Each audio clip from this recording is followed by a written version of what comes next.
On the news, Zamfara State Governor Bello Matawale invites the EFCC to search his property over allegation of stashed money.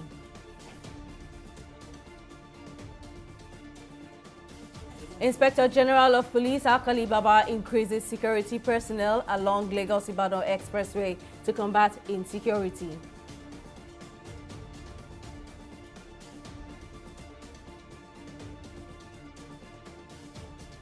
And Nigeria eyes $400 billion for energy transition plan.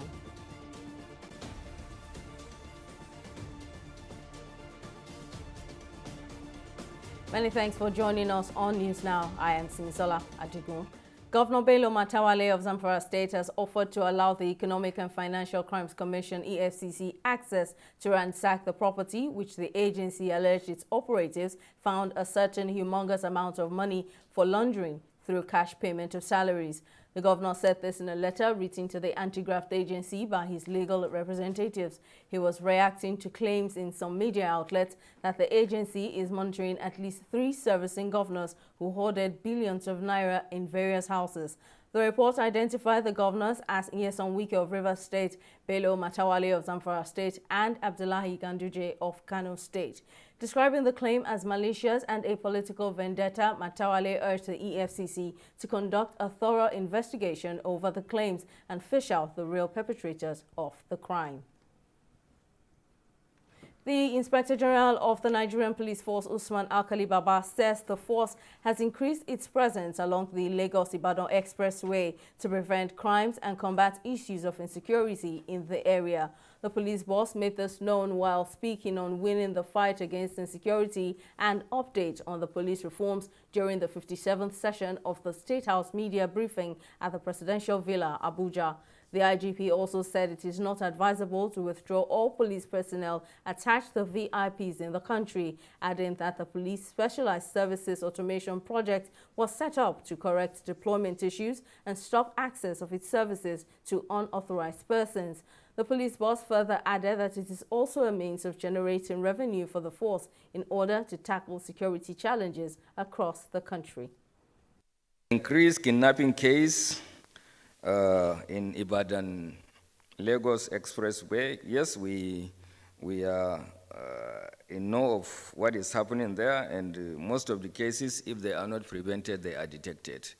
We have just, beginning of this week, decided to increase our presence on the road.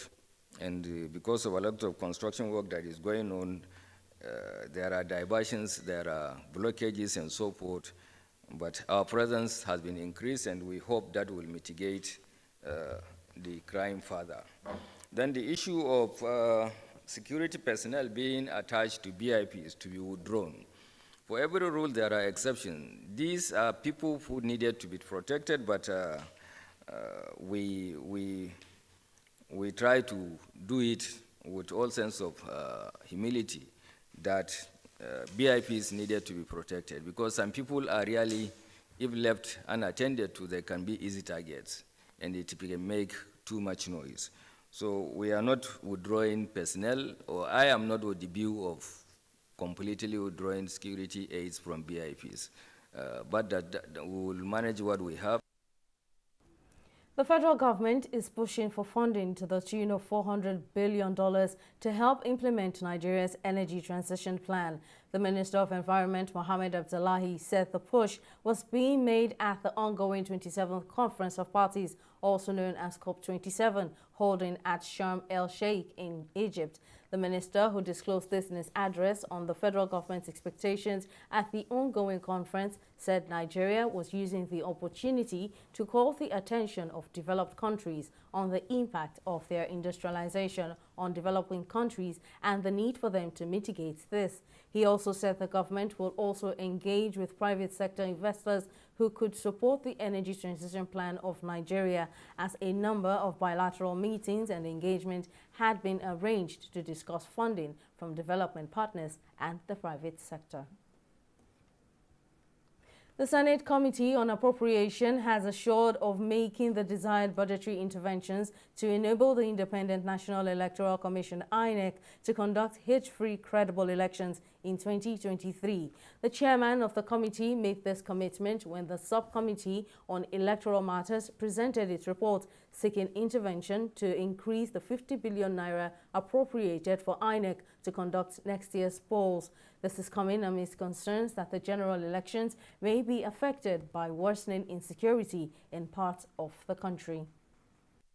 If INEC is provided with everything that they require to conduct a very credible, transparent election in Nigeria, then the Senate would have done its part of deepening democracy in Nigeria. And so, Mr. Chairman, I want to ask, therefore, that this committee does whatever is necessary to ensure that INEC is not handicapped by lack of money in the process of enthroning democracy in Nigeria. I want to assure you this committee will do its best to provide the needed intervention in order to put INEC in the best position possible to perform its statutory functions of making sure it conducts free, fair, and transparent election, which will be the best in Africa by the grace of God. We have been monitoring and also been discussing with INEC and also overseeing what they are doing in the issue of this security and how they can conduct election. Every day we spoke to them and we show them challenges. They show us solutions to those challenges and hoping that by 2023 this election will hold and to be conducted. At most, over 90% of the country, or 95% of the country, at least, the stability of holding elections. So other areas that are prone, they will find an alternative how they will do election in those areas. But I believe we will hold election in 2023. Moving on, Chairman National Population Commission Nasir Kwara says the outcome of the 2023 National Population Census will not be contentious as previous ones, as the exercise will be fully digital. Kwara gave this assurance at the National Assembly while speaking with a cross-section of the media at the sidelines of the Budget Defense session with the Senate Committee on National Identity Card and Population. The NPC also said a lot has gone into preparing for the nationwide exercise, revealing that the first phase, which is the enumeration area demarcation, has already been conducted with the use of the new state-of-the-art technology that will be in use in the actual head count. At the time we go to the field, administering the questionnaire that is already in the PDA, and answers to questions that we ask are fed into it and uploaded to our database in headquarters, we can do the analysis and provide Nigerians digital data that, by the grace of God, will not be as contentious as we had in the past censuses that have been conducted.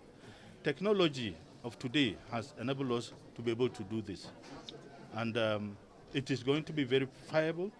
You can see the chairman made mention of the locality listing that we have done, and we're discussing with chairmen of local government officials and state government officials.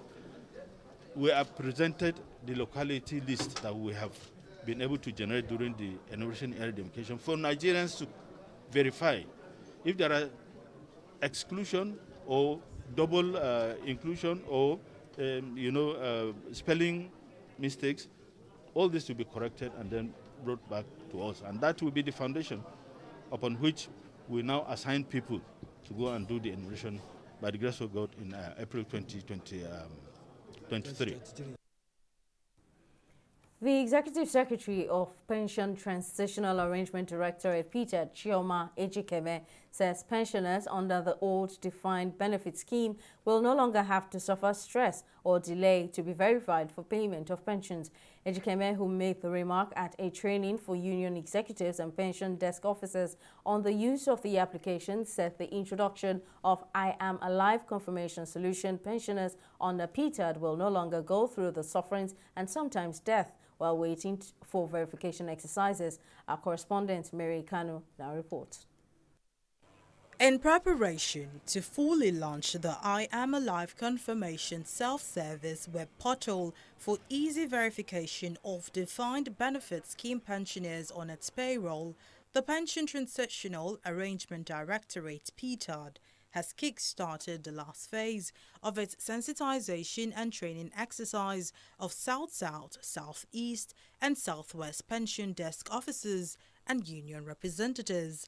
The exercise, which was initiated in October 2021 with 50,000 pensioners enlisted on the scheme's pilot stage, will see an addition of over 200,000 pensioners currently on its payroll in I Am Alive confirmation solution before the end of the year.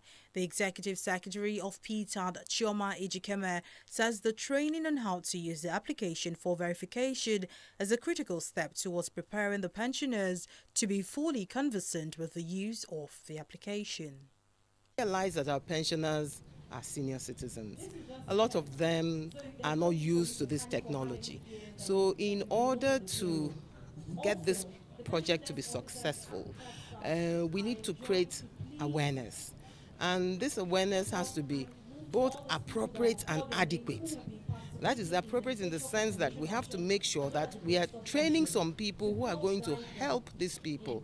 So what we're doing now is to train the focal persons who would help us within the communities to help these pensioners confirm their aliveness in the event that they can't do it for themselves. To put an end to the tedious and expensive field verification exercise employed in the past, the PTAD boss says the I Am Alive confirmation solution is the crucial step to ensuring that all pensioners and senior citizens who have served the country can enjoy their hard-earned pensions without the hardships of the past. It's ready for implementation. Like we have 220-something thousand pensioners. Can we accommodate all of them?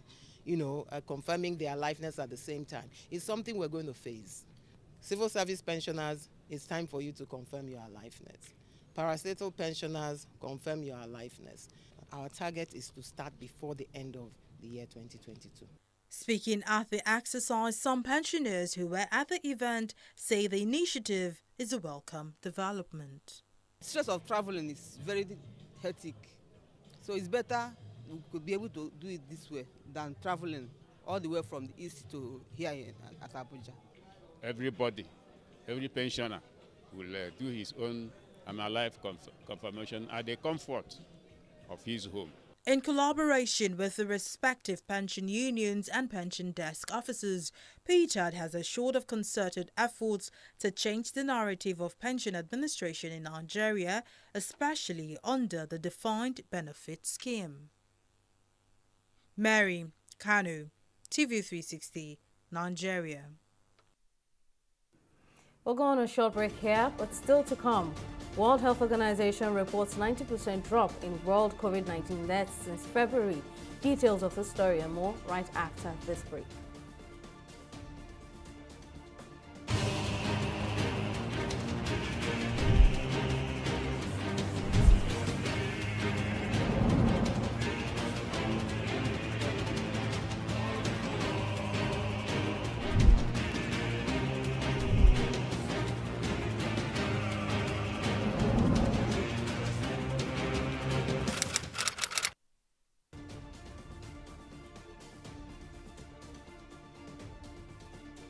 Welcome back. Here's a recap of our top stories tonight. Governor Bello Matawalle of Zamfara State has offered to allow the EFCC access to ransack the property, which the agency alleged its operatives found a certain humongous amount of money for laundering through cash payment of salaries.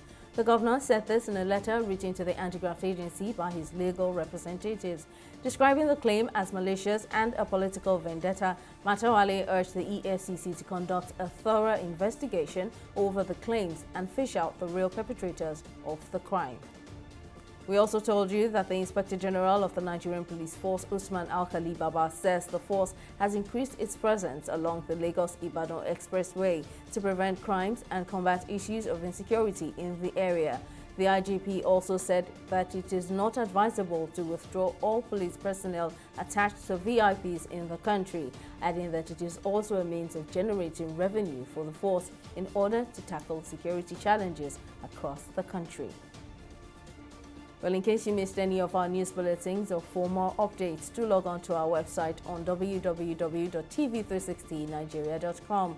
You can also follow us on our social media platforms on Twitter, Instagram, and YouTube at TV360 Nigeria. On Facebook, we're at TV360 Online.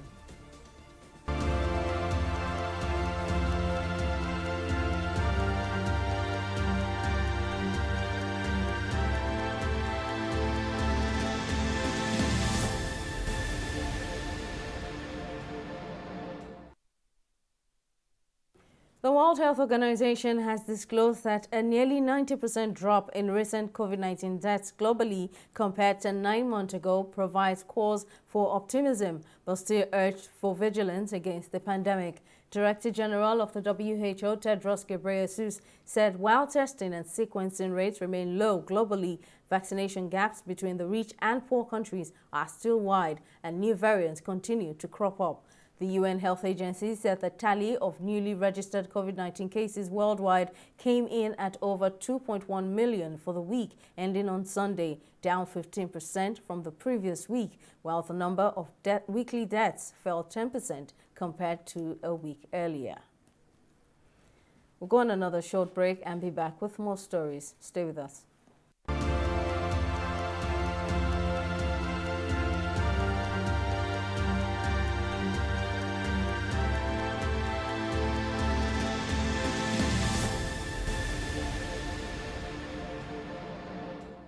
Nigerians, elections are here again. Let us shun violence. Let us play the game according to the rules. Do not be a thug. Say no to violence. Let's rise and defeat violence, crime, and sabotage against the peace of our nation. Nigeria is the only country we have. We must do everything to keep it united. We must avoid any act that promotes hate and disintegration. Say no to separatist movement, terrorism, fake news, hate speech, religious bigotry, and any act that tends to divide us as a nation. Watch out for strange gatherings and suspicious movements. Restrict access to sensitive documents and data, the disclosure of which may damage national security. Educate your staff and family, particularly on measures to safeguard information and report security breaches. Apply relevant legal security guidelines to protect yourself and your neighbors. Due to misinformation and wrong choices, some idle persons resort to vices in their greed to get rich quick. They resort to kidnapping, killings for rituals, and other heinous crimes. Avoid wrong use of the social media. Before you broadcast that false message, think twice. Ask whether it will promote peace or violence. For safety at home, still be security conscious. Educate your household on safety tips. Report all suspicious movements and persons to the security agencies nearest to you. Be a good citizen. Be patriotic. To pass security information, please call 0813-222-2105, 0915-339-1309, 0908-837-3514, or send a mail to dsspr@dss.gov.ng. This message is from the Department of State Services, DSS.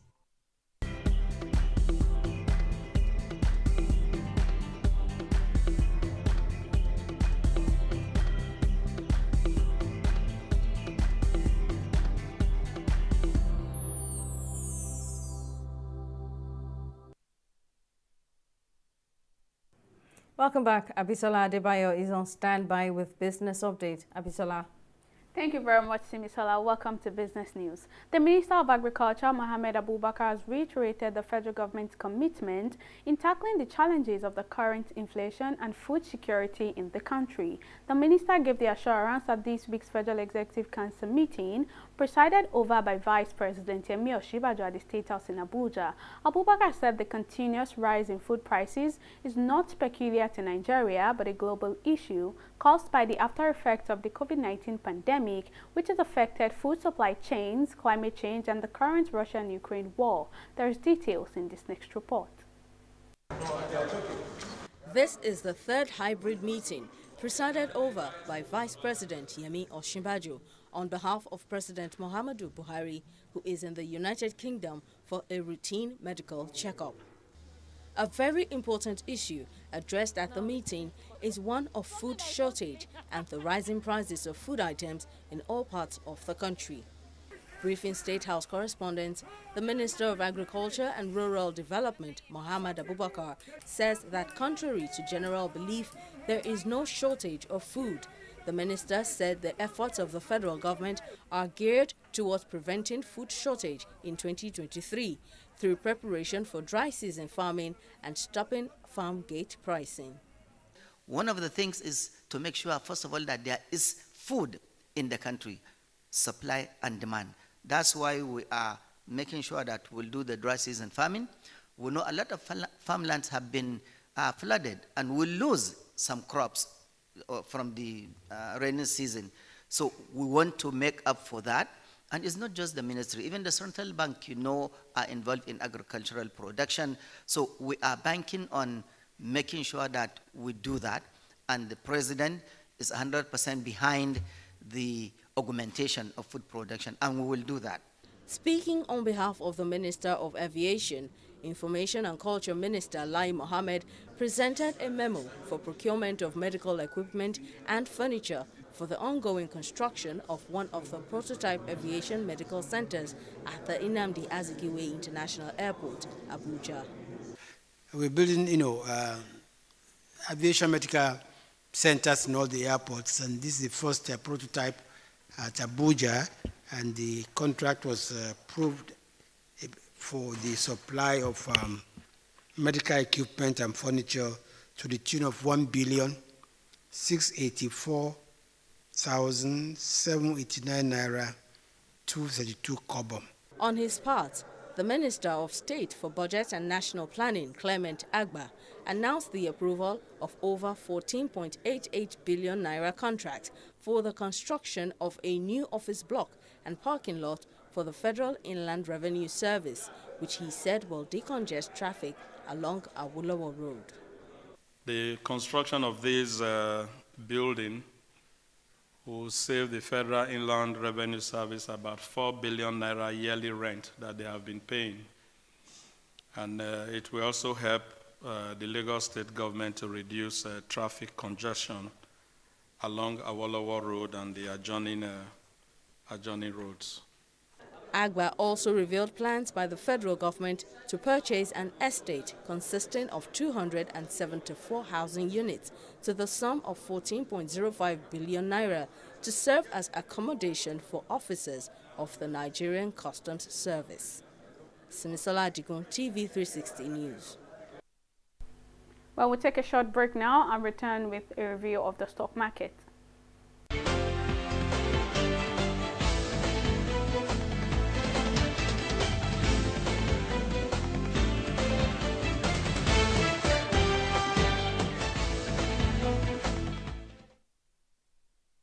The Nigeria Stock Exchange bounced back from its days of losses to close at 1.07% increase, with the All-Share Index closing at 43,942 basis points, while the market capitalization recorded a slight boost, ending at 23.9 trillion naira. Coming from its bad trading day, Dangote Cement appeared on the gainers counter to top the chart, and it was closely followed by MRS. At the close of trading, 405 million units of shares valued at 3.09 billion naira exchanged hands in 3,188 deals. Well, despite the gains, market breadth closed negative with 17 losers against 14 losers. Meanwhile, investors are still keeping a close watch and hoping the market sustains its gain till the end of the week and even to open the new week next week. Moving on to selected global stocks on the foreign scene, in the Asia Pacific fell on Thursday as investors await U.S. inflation data, a key metric closely watched by the Federal Reserve, and as U.S. midterm results continue to roll in.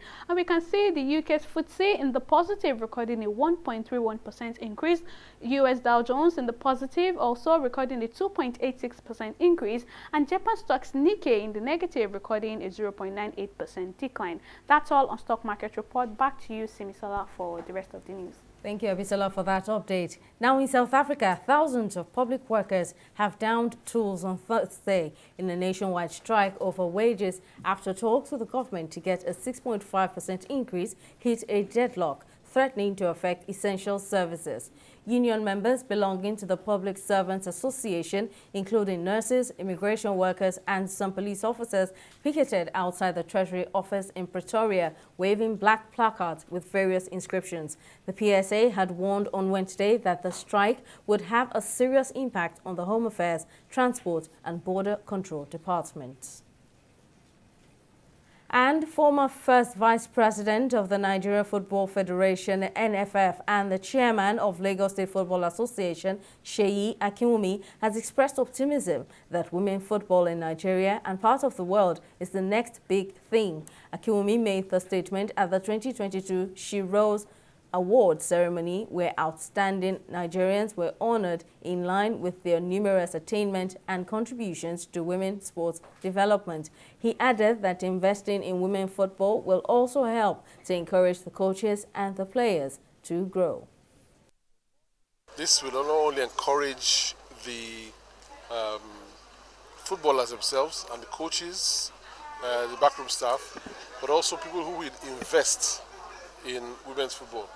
Women's football needs investment, and people have now seen, or will now see even more, that there are people behind the scenes who recognize that the next big thing in Nigerian football is women's football.